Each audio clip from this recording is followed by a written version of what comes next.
Hello and welcome to Prime Lenses. I'm Ian.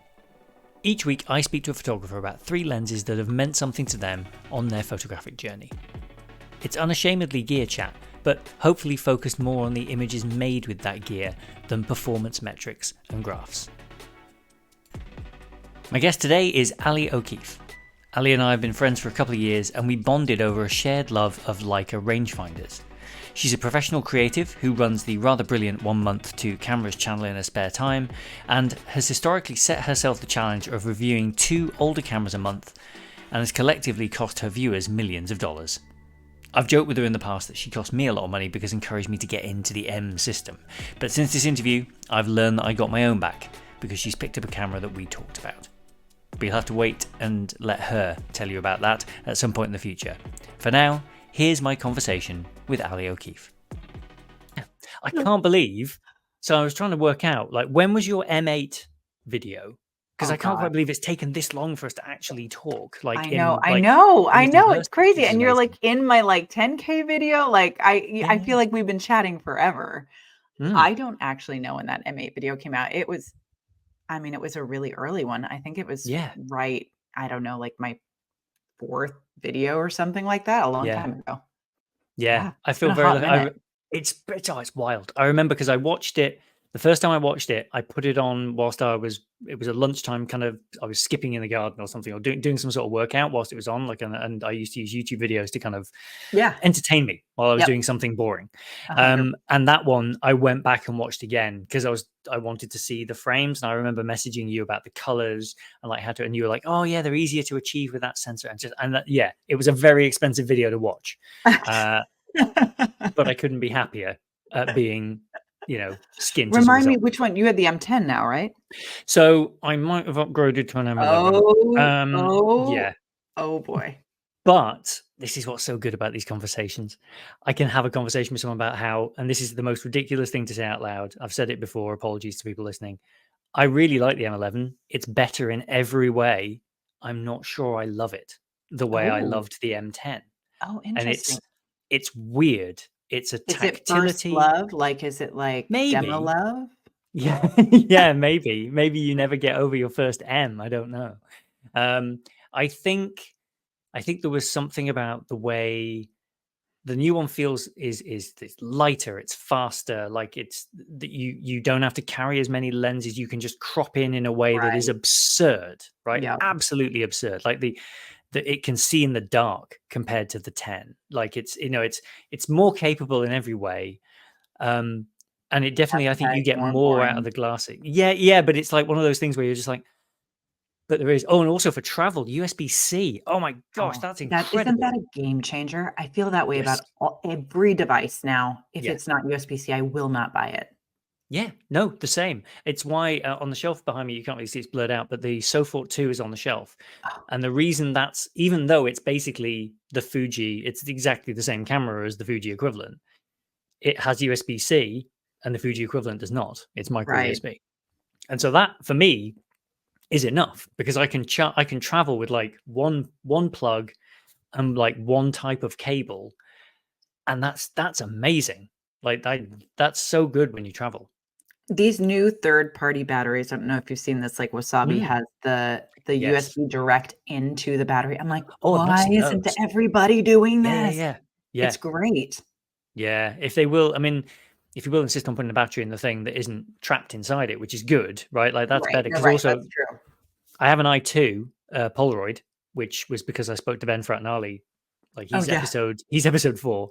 Oh, Um, amazing. Which is really cool because he and I have talked for a long time because his videos I used to watch with Lewis, my eldest son. Okay. And they were and he loved them. They were the perfect length. After this, I'll send you the video of Lewis's reaction getting his first Polaroid camera. Oh And my god. I sent it to Ben. I was like, this is, you did Ah, this because it was just tremendous. We found a Polaroid on eBay. It was like 20 quid. The viewfinder was a bit broken and it had a pack of film in it, as a lot of Polaroids that you get on eBay do. Right, they're just used. right. It's just And sitting there. yeah, it's just sitting there. So it had like 6 shots in it or something like that. And the viewfinder isn't doing anything for you in a Polaroid, really. No. You just point it in the right direction and hope for the Yep. best. And so yeah, and he loved it, and so that was really great. I'm in New York in May, and I'm hoping to catch up with Ben he's promised an 8x10. Oh So my because he goodness. has that big Amazing. camera, he I carries know, it it's around, so and yeah, badass. I love yeah, that yeah, thing. yeah. It's It's very so cool. funny, when I was a kid, so one of the amazing things about having been, like, my parents, I was born in New York, and we lived in Carnegie Hall, which was just full of artists, and above us was Adita Sherman, who is, like, a notorious Polaroid photographer, and she had that massive, like, there's, like, one left in the world, Yeah. and like, wall-sized Polaroids. I mean, they were just, you could walk Yeah. inside the thing. It was incredible, and it's just like, I mean, I don't know if there's any equivalent in this modern era. Certainly in New York, it's not like that anymore, but it was just so cool. You'd go into her apartment and it was just, like, everywhere, all these, like, massive Polaroids. Yeah, and it sounds like your upbringing was very like, you were just surrounded by people making and Yes. creating all Yes. of the time. So it seems inevitable that you would make and create. Yeah, yeah. I mean, I think it's very interesting. Like, my husband jokes that I had this, like, weird, there was, like, the maker portion of my life, and then there was this very internalized, like, he always, like, has to remind me to eat lunch and, sleep, Yeah. because I'm, like, very out of touch with my body in a lot of ways. And I think that's this duality of, like, yeah, I'm always interested in the making side, but I also have, like, no idea that I'm bleeding on my leg, or, like, all of that is very detached. So it's a little bit of both. But there were a ton of sort of creative people in this sort of environment that I grew up in. And yeah, that seems to have been, even though I'm a very practical person, Mm. um, it seems to always find its way back into my life. But I think sometimes that's quite common with photography. There is a point usually during every conversation where a few things kind of drop into place. And I've just had that moment with you where you're like talking about like you're quite practical and there's a process because you don't accidentally on the one hand you could make any kind of video in the world, but you don't accidentally set yourself a schedule of 1 month, two cameras and explore the different facets of the different machines Right. if you don't have that kind of slightly what's different about this one interest or mindset, like even when you were describing that big Polaroid, you immediately were like you could walk in the thing, like you're Right. establishing Right. you're establishing scale and stuff like really early on. And so like was photography, because it's not been your job, I don't think, has No, it? But it's been no. around you your whole life. Do you remember Yeah. picking up a camera for the first time even? Well, it's funny because I don't remember a time when there wasn't a camera around. Like, I have baby pictures of me crawling in a pile of cameras. Like, that Mm, was just always, because my father was a photographer, mm, that was just always around. And I do have a really cute photo when I was like 2 holding an SX70, like, just yeah. bringing it back to the Polaroid thing. So I always held cameras, I always had cameras. They weren't, probably like my kids today, they won't really feel different or special Mm, necessarily because they're always around. yeah. But I do remember, uh, when I was 14 and my dad built me a darkroom for my birthday. That was a big turning point for, like, really, because there was a photography class. I mean, like, the cheesiest photography class at school, Mhm, and we had a darkroom at school, which is, I think everybody did back then. That was just pretty standard. And I got really into the idea of taking pictures. Had never, really, I always thought of photography as being fashion photography because that's what mm, I was exposed to and that's what my family did. But I had never thought of, like, oh, this can be taken as something to document a still life or a historical event like photojournalism. None of that had even entered my mind as a possibility for the photographic medium. And mm, that was sort of 14 is when I was like, oh, this can be done for things that are not Revlon campaigns and, like, Vogue mm. covers, which I wasn't that interested into, at the time. I appreciate it actually a lot now, but back then I was like, "Ugh, in fashion." I I just wasn't that into it. So it was a very exciting time. He built me the darkroom, and that I Mm, do remember that camera very well. And it's funny because I went back and I think it was a Minolta 7000i, but I am not sure. But that is the same camera that my dad left for me.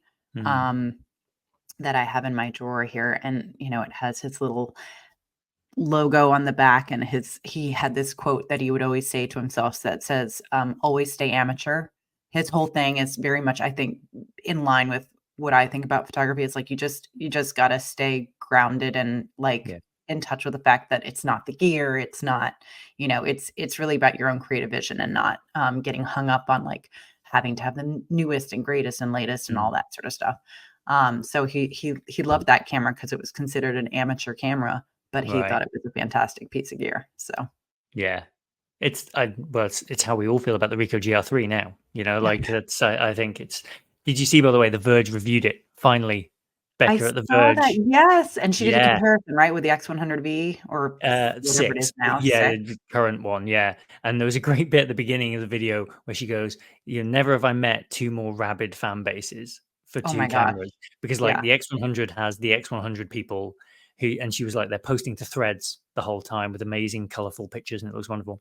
And then she said, the Ricoh GR3 people have been sliding into my DMs for 3 years with photos of their families and friends telling me to go to review this camera. And I was like, that's me. I played it to Ali. I was like, because very occasionally I've had replies from her over the years going, yeah, okay, is it good though?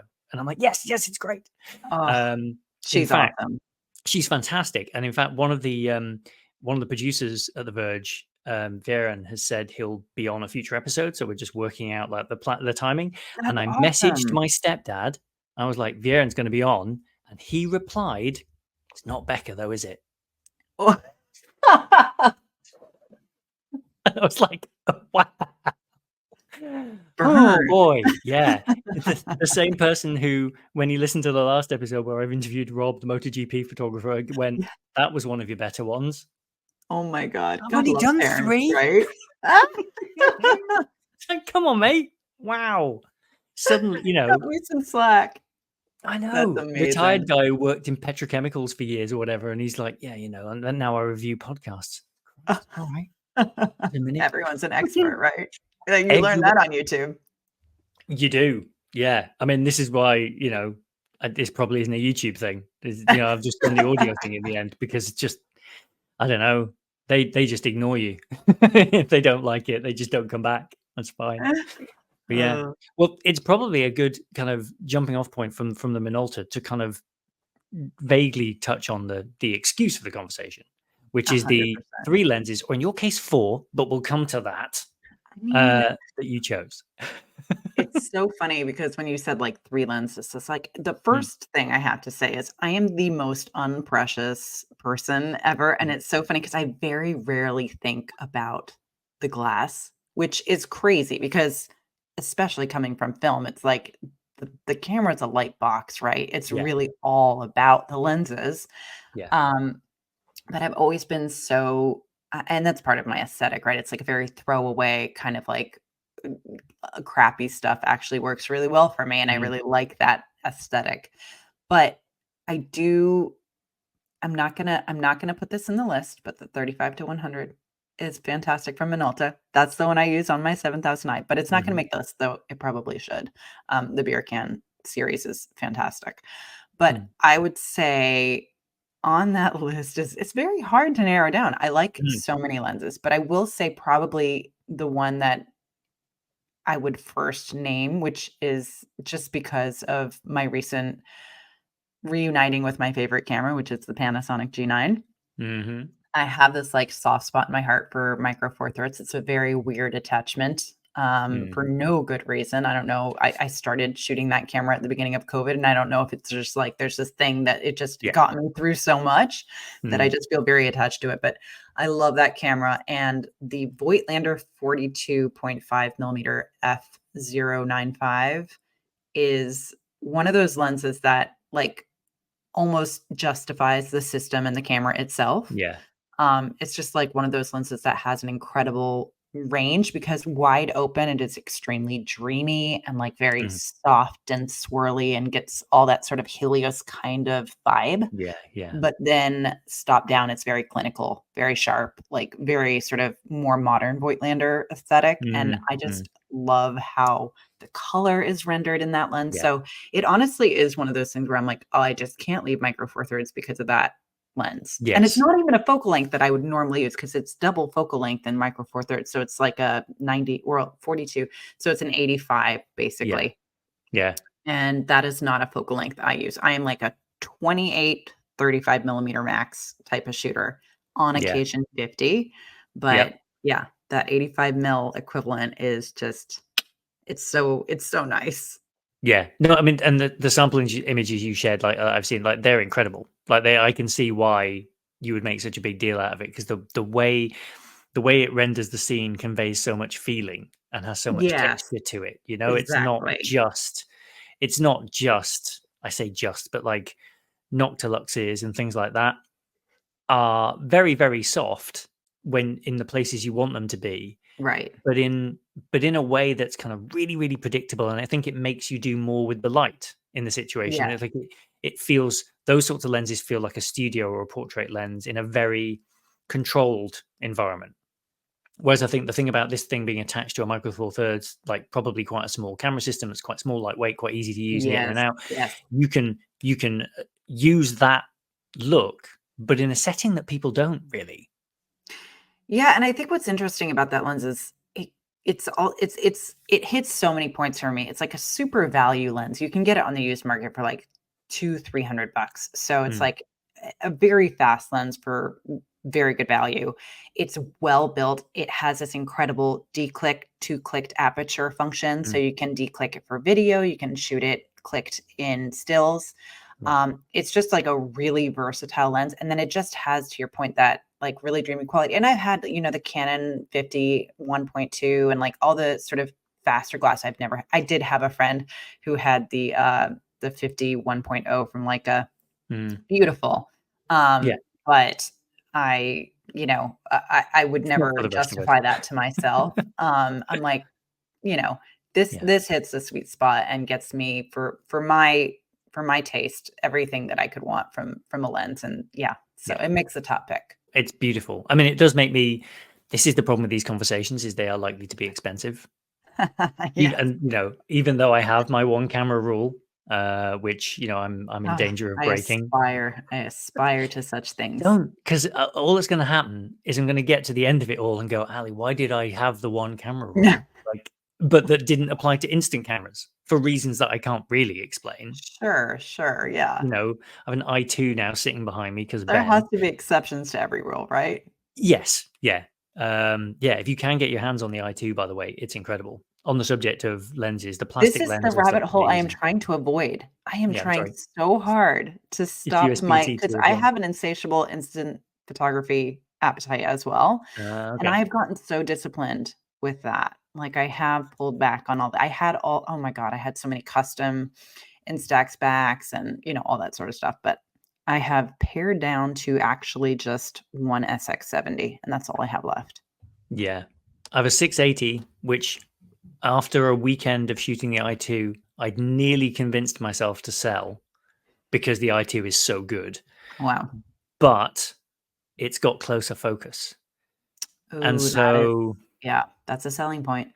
it is closer focus for portraits and things like that is just gonna there will be a time. And also I feel like there's not that, like you were saying with the big Polaroid, like how many are left in the world, right? Right. There's only so many SLR 680s left. And so Right, right, sooner right. or later there will be like one left. And then what do you do? And so I just feel like if it's gone, because it still looks like a rocket, like or something from Yes. the No, future, it's like nuts.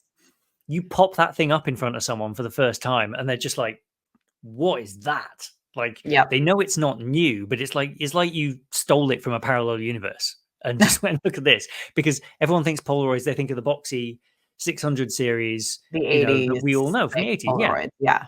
Because Polaroid worked out, as you just said, it just needs to be a dark box. Yeah. That's all it needs to be. The magic is in the film. We can stick a high contrasty lens on. Jobs are good and pilot high and sell it cheap.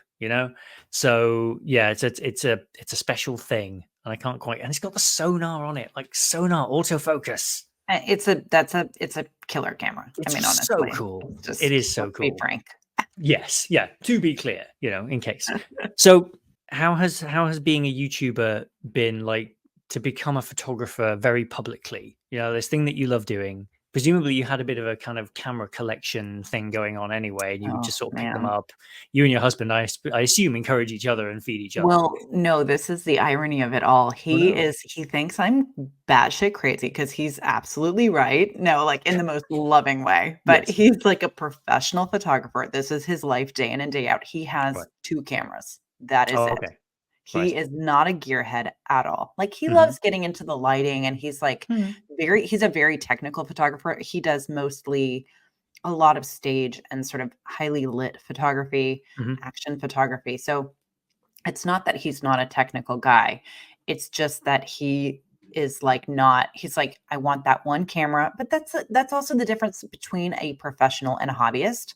A Hmm. professional needs that one camera they know absolutely like the back of their hand, and they can Yeah. program it exactly to their specifications, and they can take it in the pitch dark and know Yep. exactly what to do with it. Yep. Yep. That's him. That's his Hmm. camera collection of 2, and Got they it. are the same body, Hmm. just 2 of them.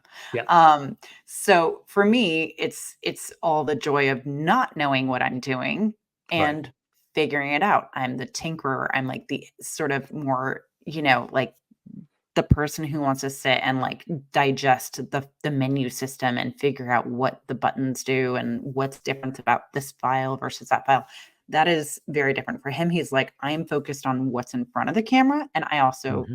try to think of myself as not just a technical type of photographer. I like Hmm. taking Hmm. the actual pictures too, not just the Yeah. gear that does Yeah. it. Um, but he's definitely very different in that regard. So it's very funny. He's very patient with me because I have taken over our house with Right. literal boxes on boxes, and I am getting Wow. much better about clearing out and, like, trying to Hmm. streamline, and every year he laughs at me. I do, like, a big sell-off, and I'm like, "This is it. I found my Mm. one camera. I'm like you now." And he's like, "Yeah, give it 2 months." Oh no. Yeah. No, that would be a challenge. I think that's the other thing is I have this room since we moved. I'm allowed this room. I think these 4 walls are mine. Yeah, exactly. And the very clear message that I've received is that your stuff is to stay in the your stuff space Yeah, because whilst the family appreciate what it does and I'm making their childhood look magical and I print indeed, things and do all that indeed. stuff, it can all happen here. Thanks very much. You can have a lab. You can That's hide in there exactly and be right. thrown away. This is your man cave. I have Yeah. I mean, unfortunately, my woman cave has spilled into the entire house, but that's just the nature of whatever. Look, if you can get away with it, I think it's great that it's around. I think there's a danger, I think, that my boys grow up knowing that all this stuff is here and worrying that they can't touch any of it.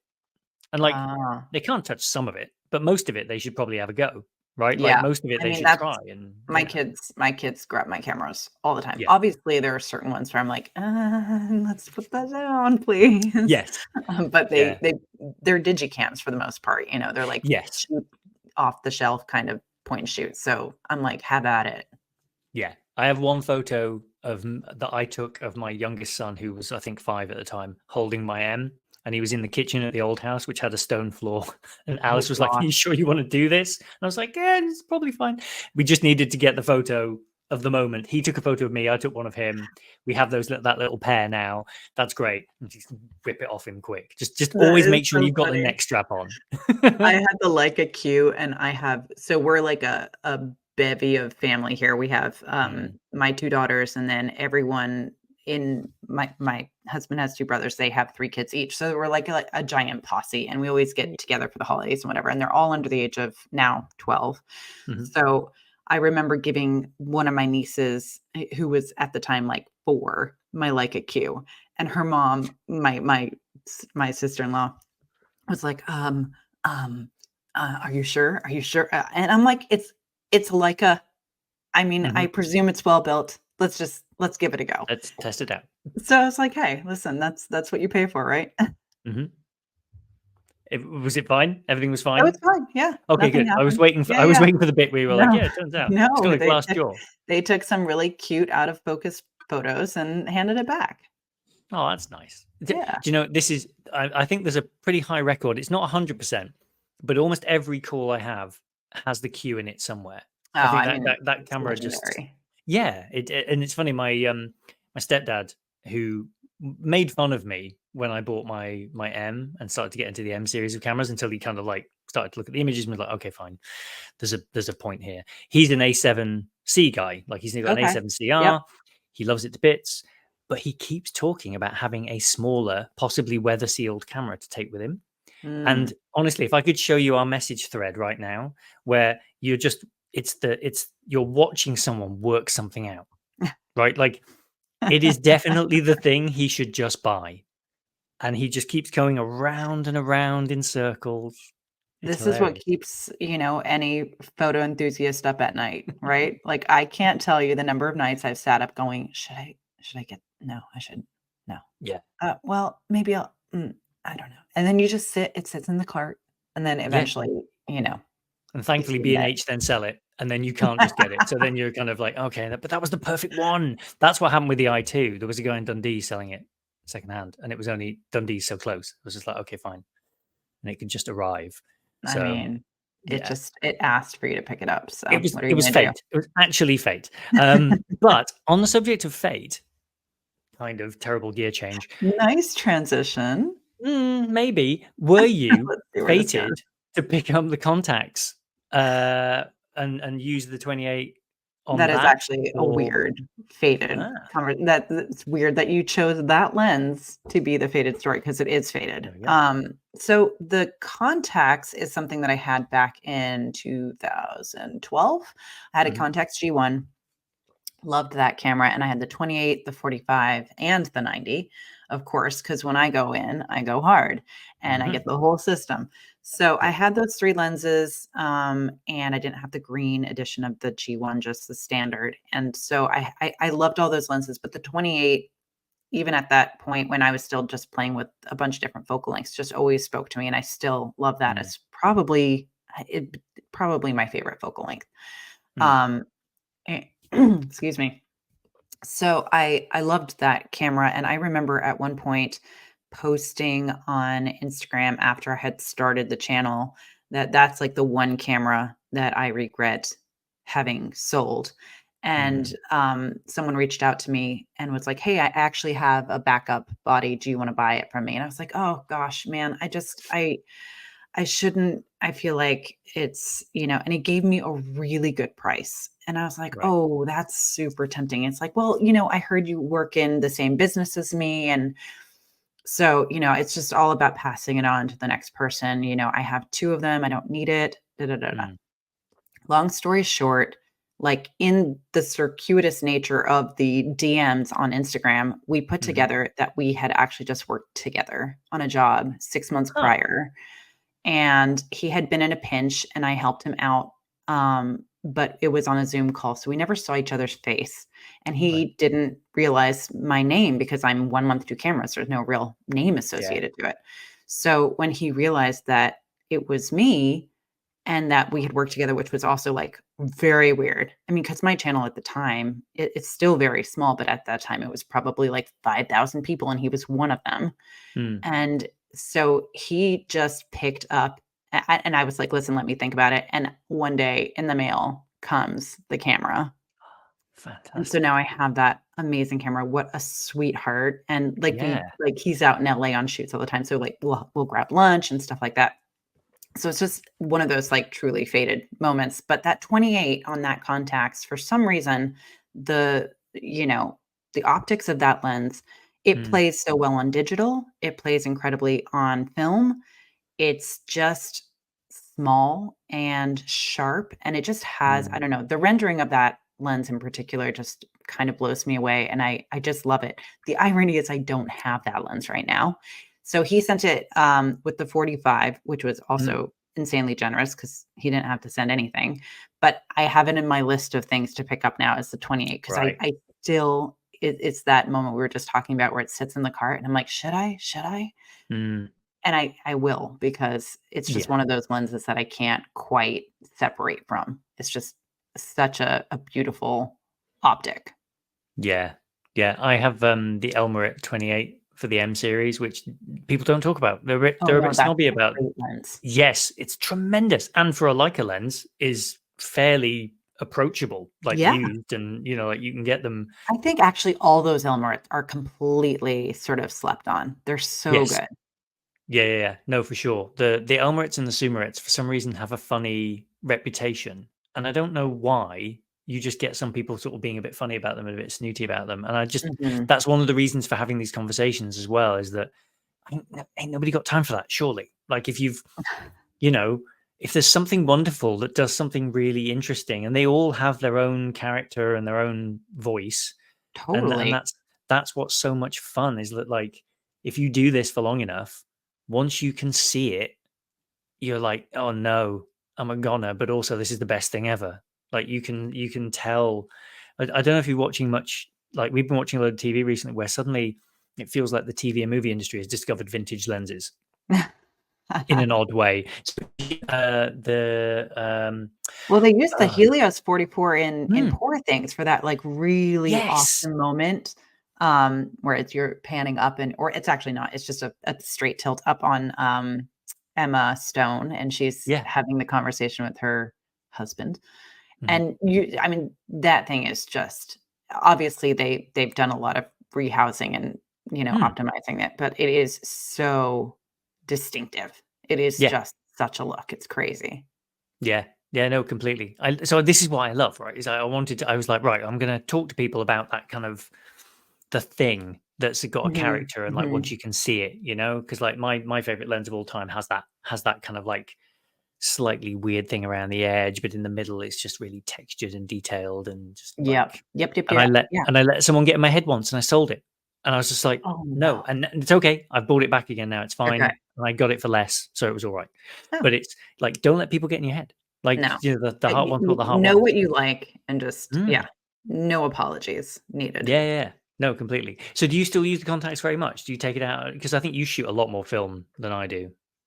I do shoot film, but I don't shoot nearly as much as I'd like. What I love film for actually is vacations. One Mhm. of the things I do it's so funny. I go back and forth on this, but I just love being on vacation and not opening my laptop because I'm on my Mm. laptop so freaking much, in the day to day. Yeah.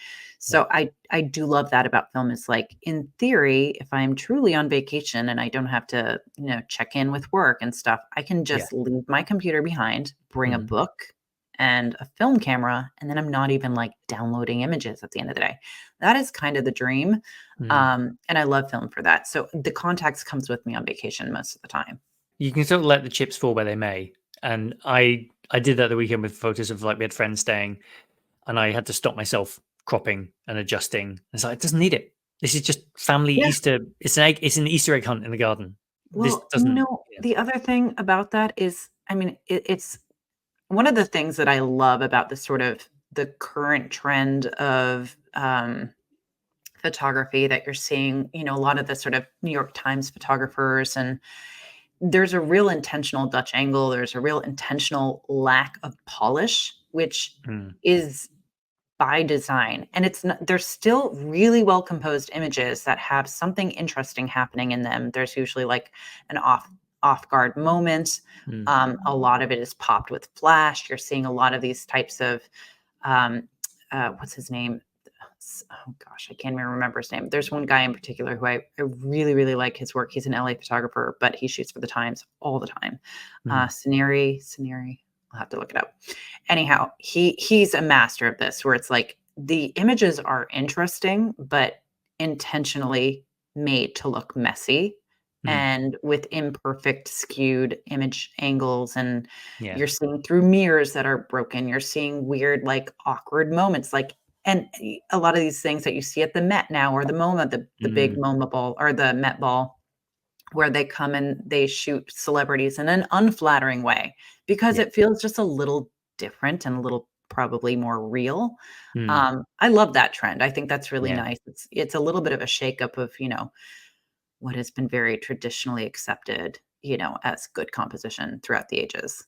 Yeah. Well, that thing you posted a little while ago about, like, people starting to use digital cameras, like older cameras, but for proper work, quote Yeah. unquote. Like, the Yeah. way that we're revisiting that now is quite Oh, it's so it's cool. quite exciting. I'm in touch with the photographer who does all the I think he's doing Miu Miu.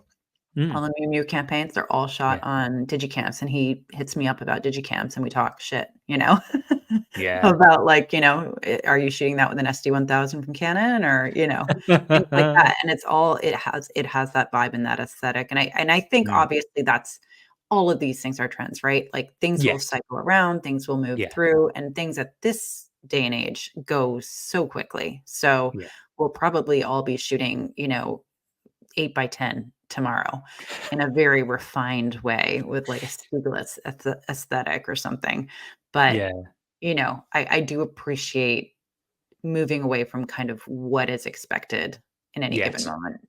I think 10 years from now, it'll be people getting iPhone 10s's and 10Rs, like the phone cameras that actually were the off years Right. sometimes. Or Right. those slightly earlier Samsungs from like 2015, 2016 that had like just it was like being in a TV showroom where they've just pumped the color and the contrast up to 11 and just it would make your eyes bleed because Totally.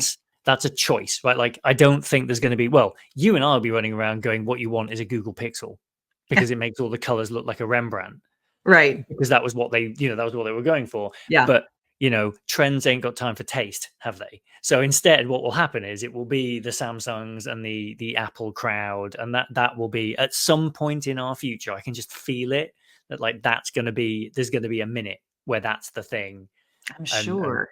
I'm sure. just yeah, Yes and no, though, because I think what's interesting, and I think why things like digicams are popular now, is like we want what we don't see every day, and what we see mm, every day is what's easy. So phones are right, always going to be easy. What you do with the mm, image in post, maybe that's what makes it yeah, distinguished. But, you know, there's a reason like we still kind of go, "Oh, okay, it's an iPhone yeah, photo." It's not yeah, like the coolest shit, you know? Although I will say, I went on a trip and shot exclusively iPhone, mhm, and they're some of my favorite images. They yeah, looked really good. So, yeah, I mean, you know, a yeah, camera's a yeah. camera. No, it totally is. It totally is. I think I got the because I travel so much and it went USB-C. I got the 15 Pro last Yep. year, the Pro Max when they brought that one out because I had a 13 and it was a mini one and the battery would when you're traveling and your entire life is in your phone, that's kind of like a bit too risky. And so I thought, well, I'll just get the biggest one with the biggest battery and that has the 5 times telephoto. Yep. Yep. Yeah. I mean, don't get me And wrong, it's a 5 times telephoto in your pocket. It's incredible. But I'm looking at it now and I know that like my 135 is over there and I could just and when you've got that as a thing, like the thing it enables for someone who just has that camera in their pocket is incredible. yeah, But I for think sure. I believed the hype a bit too much. And I think if I could go back, I probably wouldn't bother getting the giant one with the telephoto because actually when I use it, I'm like nearly it's kind of it's giving you a capability. It's an It's in like a pinch function, right? Like it's exactly. Yeah, it's like buying the car with the stripe down the side, and the guy in the dealership convinced you that it was the better one, and actually you're still sat in traffic in it. Like right, it's not, right. you know, Exactly. No, that's a great analogy. I'm not taking this to a shoot and like it's getting me out of trouble because Right. my iPhone had a 5 times zoom and that saved the day on a on a job or something. So, but yeah, I photographed a squirrel yesterday. He's fine, but he's a little chunky little red guy, and he's fine, but he's not what I wanted. Right. Um, but yeah, but there he is. Look how fat he is. Look at that little guy. Oh, I mean, listen, computational photography, I think in the next, oh God, I don't even want to think about it, especially with AI and all this. We're in a completely different category Oh in the yeah, next 5 years. yeah, yeah. Do you worry about resolution anymore? Because I've given up. No, I just don't think it's going to be a no, problem not at in our all. time. Are you kidding me? You see the cameras I shoot, right? Like they're Sure. like 6 megapixels. Yeah, yeah, yeah. But we just don't need I to worry. do You not. could turn that into 60 Well, that's the thing, overnight, all the probably. software is so Mm, good now. I mean, even just, like, the denoise within Lightroom, the gigapixel, like, all these upscaling, it mm. is just not an issue anymore. It is still to me, you can see it, you know? Yeah, So, yeah, like, if you are doing something for true art, let's say, or, yeah. like, a museum or something, you're gonna wanna shoot it properly. You're gonna want the higher Mm, resolution camera. And in my field, you know, we're doing at home billboards and stuff. We're still using medium format cameras, digital, mm. obviously. But We still are looking for that resolution. It's a client requirement. Yeah. But for most people, I would say 99% of people, yeah, it doesn't matter. No. No, exactly. I think it's telling that we sat on 24 megapixel as kind of the standard for so Yeah, long. Like, yeah. actually, like, I got my A7 in what, 2013, something like that. And then that's still kind of the go-to resolution, I really. still think it's a sweet spot, honestly. Mm. Like, I don't it's so funny because, my husband's cameras have a lot more resolution than mine, and I'm just like, I don't want all of that storage space, Well, like, no, that's that just too. more stuff for me to hold on to that I'm like, "Freaking give me a 24 max." 16 is great. Yeah. 16 is great. Yeah. I think it's nice. Mine's got the thing where you can set the multiple resolutions. So you Yeah, can yeah, set it yeah. like 33 Yeah, or that's great, and 18 it's or lossless. 60, and that's really great, especially Yeah, if you that is just like fantastic. set it to black and white JPEGs, set yourself that challenge, Right. like JPEGs Exactly. only, Yep. like I'm just going to go out today and want to get Dave does Funny. that a lot. I Dave. you will be hearing about that in my video tomorrow. I Oh, talked there a you lot go. a lot about that. Yeah, yeah, yeah. No, I think it's good. I think it's especially I mainly do that with black and white. Like my Yeah, my yeah. Zeiss 35 is my black and white lens. I'm Oof, like it love just that lens. it's so good, the 35 to Such 8. a good lens. Yep. I have I have the the 50 f2, and it's right. on my M, it's just Yes. fantastic. Yeah, yeah, yeah. No, it's amazing. Have you ever used the 1.5, the 50-1.5? I have. Now, I had the issues that it's known for where it's, Mhm. I forget what that's called, where it's just slightly out of focus because of the breathing or something like that. I can't remember Yeah, what that's called. yeah, And it's well known for that. But my goodness, the rendering is special. That lens yeah. is fantastic. And so affordable, and people don't talk about it. Like, I don't Mhm, mhm. understand, people don't really it's not big, it's not expensive. No, it's so nice. I'm not keen, I gotta be honest, I'm not keen on their focusing tab.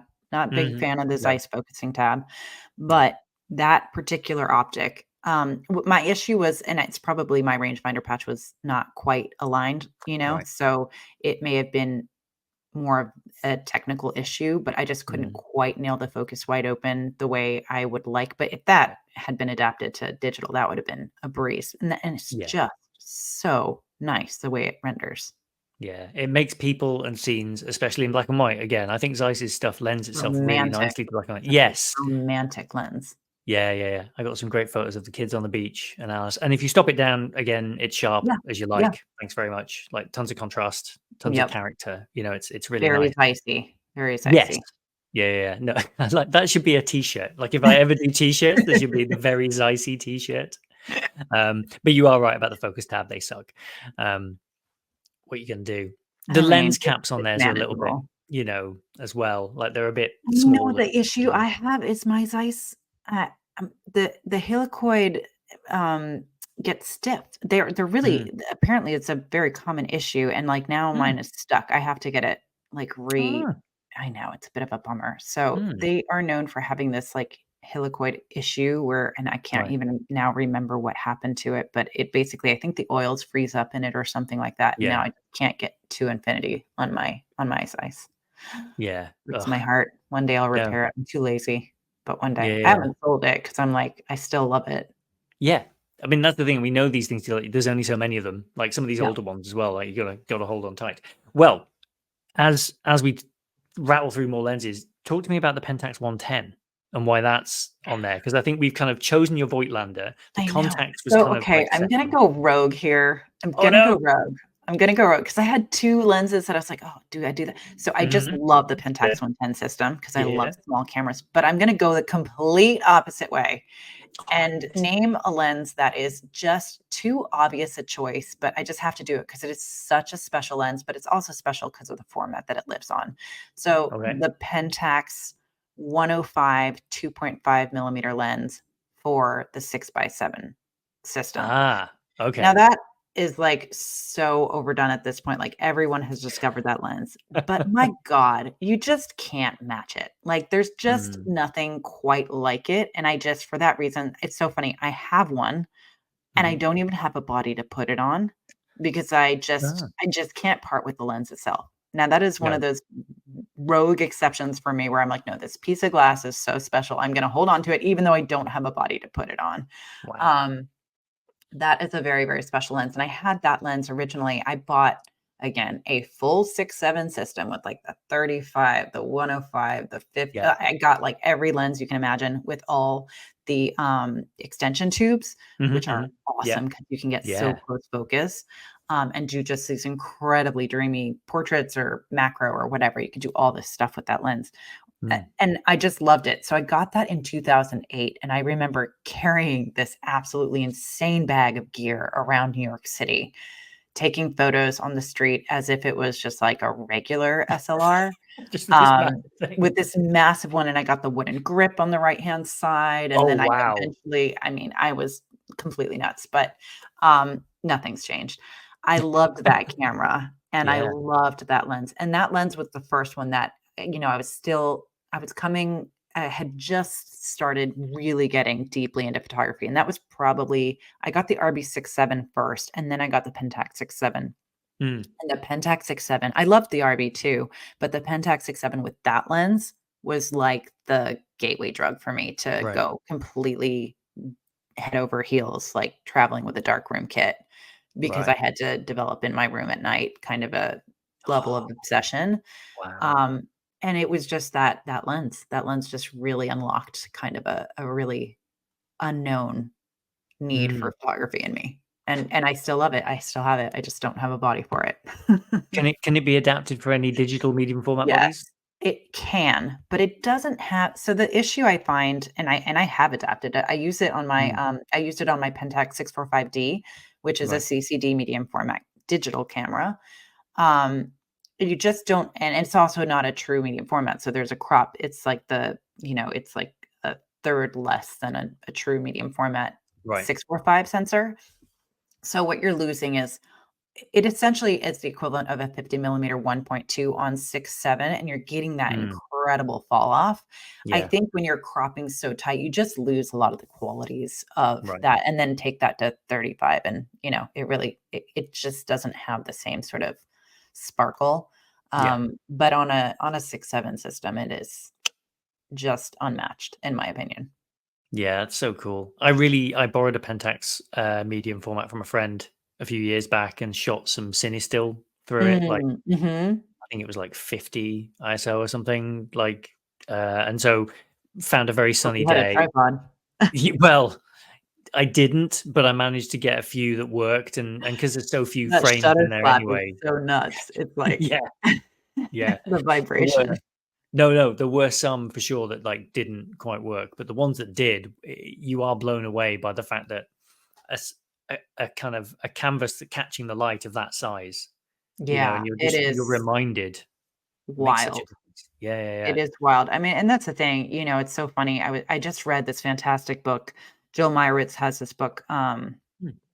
and I can't remember. It's about color photography, and him catching him at the moment where he was trying Mm. to determine black and white or color for his own work in the Yeah, 70s when it wasn't a flip of a switch on a camera, or a raw file to tell the difference. So he yeah. was shooting everything twice, one in color. He had two cameras, one Oh wow. color, one black and white shot, to determine what does each thing get him and what does it ultimately mean for his work. Yeah. Great book, highly recommend it. But he talked about how, he was shooting 35. He had ultimately decided 35 Mm. color was between those two where he landed. But then once he started looking at the detail and the retention of the ectochrome, he was like, this needs to be bigger. And so he went to 4 by 5 and 8 by Right. 10. And Yeah. that's kind of what, that's where he landed in terms of like kind of his breakthrough work in the early days with all the Cape Cod stuff in Massachusetts, Mm. color imagery. But you look at something like that, a negative that big, and the Mm. detail that it can capture. And we live in a modern era of digital, right? So we're looking at phones. It doesn't read. But if No. you look in person at a print or even just a negative and you're like on a light box, you're just like, what the, like, Yeah. how can it possibly pick up that level of detail? It's nuts. Yeah. No, I love it. When I was in Stockholm last year for work, went to the Yeah, Photographica museum Fotokina. there with or Photokina. Yeah, it's an incredible place. Had Oh, a lovely meal. fotografica, Yeah. fotografica. So incredible venue, incredible place, Love that a great place. restaurant upstairs as well, where Yes, I had a fantastic lovely restaurant. meal, beautiful meal. I ordered because the menu was all in Swedish. So I ordered like just the first beer I saw, and it arrived, and I had to text Alice, and I was like, "It's 6.4%. I might only have one of these." And then you wandered around and saw and it's actually a fairly compact museum. But there was an exhibition of a fashion photographer there, and they'd blown up a bunch of his work, and he'd shot like Naomi Campbell and Cindy Crawford and Wait, people in the I went 90s. to that show. Oh, did you? Yes. What was his name? Peter something. It's Peter Lindbergh. Yes, Peter Lindbergh, Yeah. who shot everyone, right? And Yeah. was like the Oh, goat. he's a genius. I mean, my God, I love his work. Those images were incredible, and to see them at that size as well, Yes. like the angel wings print Yes, that was at exactly. the far end. What an incredible exhibition to go and Oh, see. I think I managed to catch it in its last week. I was really lucky it was there. that So is yeah, crazy. That's it's very so cool. funny. Yeah, really good exhibition. Yeah, And beautiful work. cool shop and fun little stuff. I brought some pens back for the boys and stuff like that. It's Oh, love it. yeah. Yeah. I wandered in. I did the terrible tourist thing as well. I made sure my camera was on display. So I was just like, yeah, it's okay. It's okay. I'm a fan I of have the medium. justification to be here. Exactly. I'm allowed to be here. It's all right. It was sort of like slung loosely under my jacket. It was like, I think I was supposed to be here. It's all fine. But yeah, I'm going back again fairly soon. So I will Oh, hopefully amazing. Yeah, hit the they place up. always have such good shows. That's a really cool venue. Yeah, they've got them all over the world, don't they? There's one in New York and one in They have London, I one in New think. York. I don't know about is there one in London? Maybe somewhere. I'm sure there was a European one when I was looking at the list of Okay. them. I And I do was like, remember I when need they to go. opened in New York, and I was very, very excited Yeah. about that.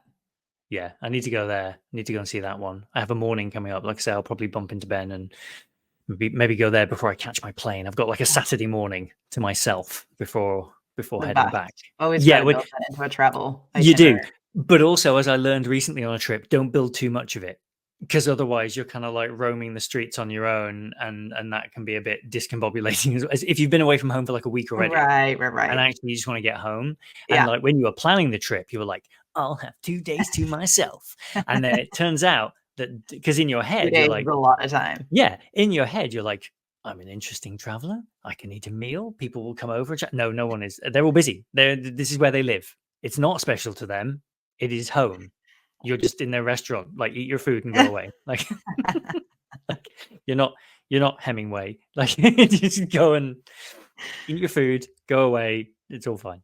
Yeah, that's probably about the perfect amount of time. But yeah. Oh, cool. Oh, this is so much fun. I've loved I doing this. I'm know. so glad. This And is also, it's very good that you've switched right at the end. It's nice when people do the thing that kind of like you hope oh, they might yeah. do, you know? I mean, it's like, how do you pick favorites? It's so hard. But I yeah. find it very, very challenging to people ask me that all the time too for cameras. Like, "Oh, what's your favorite Mm, camera? What's your favorite, mm. point and shoot? What's it?"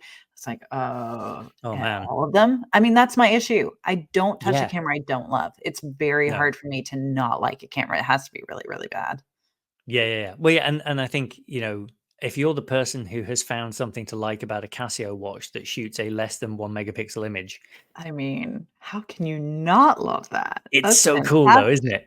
fantastic. You had me looking at because I obviously people listening can't see this, but I have cameras in my glasses because I I've got the snap know. ones. But your watch, your Casio watch, Paul McCartney stuff, had Yeah. me looking at those silly little watches, the VTech ones and the other Yes, ones that yes, have yes. little cameras built in. Because I was just like, I could have a camera on my wrist. That would be I mean, and then insane. you can say it's for your kids, but it's really for you. Oh, it's 1,000% for me. But they're also so cheap, right? Like that Totally. falls into the category that, like you, that's been in my basket on Amazon for a while. It's just been sitting there going, "Go on in. You can play MP3s on me." Like, Oh my gosh, I got my daughter an MP3 player, and do you know how hard it is to load MP3s in this day and yeah, age? Like, I was like, "Wait, where do I even get music? Like, yeah. what?" This I is figured yeah. it out, but I oh, yeah, still use you my got a iPod. tripod. Still use my Amazing. iPod. I use it most days because the sound quality is great. It Yeah. sounds incredible. They're Like actually, like, streaming. kind of hot again, which is funny. I just saw a YouTube Yeah, video about this, like, why are iPods selling so well in 2024? yeah. Well, you were saying about going on holiday with a camera. We're going on holiday soon, and I was thinking about getting an iPod Touch, the one that had little VGA Yep. video camera in them, and just shooting some video on that, and just having it as a little time capsule. Like That's just great. I love whatever's that. in it. Whatever's in Yeah, it is in it. Fill up the memory or don't. But yeah, that might be a fun little holiday. that's It'd very be like fun. 8 millimeter cine film. Yeah, exactly. And it's so small. It's like I like to do that with my camcorders, but I have a very wonderful camcorder that is so big, it just does not leave my closet, No. unfortunately. Whereas I have, like, a really crappy camcorder that's, like, It just goes fits everywhere. in my palm, and it gets out all the time. Yeah. Do you remember flip cameras? They Oh, were heck yes. the Heck 5 yeah. minutes, Oh, early those are flicker. still the coolest. Yeah, early flicker, flip cameras everywhere. Yes. Heather Champ and JPEG magazine. Absolutely. I Oh, remember going down to J&R Photo in Manhattan, which does not exist anymore, sadly, no. but it was the only because all the other photo stores were closed on Friday evenings, and I had a All Friday right. evening free. I was like, "I'm going to J&R," and I picked up that flip camera, and that was probably my first ever YouTube review, 2008. Wow. Yeah, Gosh. It had the flip out indeed. USB port and It everything. You just wouldn't plugged have it been straight in. 2008, it was later than that, 2012, I think. Oh, wow. Yeah. Oh, yeah, it had the USB flip out. I mean, I was this is fucking the future. Like, Yeah, it yeah, was yeah. so cool. Yeah, and then smartphones came along and just ate everyone's lunch. Like this, suddenly, this bag of 5 individual devices, unfortunately, it does all of them just well enough. Yep, And I yep, feel like that's still the case. Like it does that all of is these very true. things just well enough. Someone messaged me today. They were talking about the podcast and they were like, I've never tried Apple Podcasts. Is it good? And I was like, it's fine. It exists. It plays episodes. I can't tell you how to find out whether an episode is downloaded to your watch or to your phone. It doesn't seem to want to tell Oh, you that yeah, anymore. yeah, It's yeah. things like that where you're just like, but yeah, fine. Because Right, in there on the campus, you've got perfect connectivity everywhere. So I think everything just seamlessly talks and it's all fine. But like in the real world, where things don't right, maybe aren't in right, sync or that whatever. makes sense. So I think we lose something. That's why the iPod's here is because I can rip a CD. I can actually hear the soundstage, breadth of Right, soundstage, right. right? Well, yeah, I mean, this whole oral, like, it's interesting to see what they're starting to do, the spatial audio and all that sort of stuff. Stereo used to like just nip between the speakers. Yeah, yeah, That was the move. Spatial audio is percussion sneaks up on you and then goes away again. right. And you're just like, okay, maybe that's the thing. I But mean, yeah. long term, it'll probably be better. Hey, It's fine. movie theaters used to have, like, scent perfume things blown Yes. in, like, Yeah. it just might be a gimmick, but, who knows? But yeah. Well, I've loved this. This has been amazing. It's been a very long time coming, but thank you so much for doing Thank it. I you for having really I'm appreciate so it. glad we actually, like, got to talk, not and we DM all the time, and we've Mhm, never mhm. actually spoken, so this is lovely. Thank you so much. Yes. Oh, no, you're welcome. Well, I've promised a Frenchman who I've never met that I will do at least 20. So, I may come around I again at some love point it. and start I love it. asking people 20, back. So, this is yeah, a I great know. I love that. Well, I Hey, said I'd you're do well on 10. your way, my friend. You are well Yeah, on your way. I said I'd do 10, and then he said, "You must do at least 20, and I'll be checking." And I was a little It's bit like, frightened I at that point. expect your Malcolm Gladwell 10,000 hours to be put in, and then we'll see mastery. That's the plan. Yeah, I hope so, or at least, at the very least, happy amateurishness. And I'll take your dad saying Like of I just said, always you're a being an amateur. natural. You've already got this. So, No, 10, 20 doesn't matter. oh, love it. Well, this is brilliant. Thank you so much. Have an amazing Thursday, Thank and you. yeah, I will speak Lovely to you to again soon. I chat. We'll hope. talk soon. Yeah. All right. Take care. Bye. Bye. You can rate and review this series on Apple Podcasts, Spotify, or wherever you get your podcasts, and that'll help people to find the show. You can also sign up for a midweek newsletter that I've started doing. You can get that at ianfarrell.com/sign-up, and there is a link to it in the show notes as well. Thanks so much for listening, and we'll see you next time.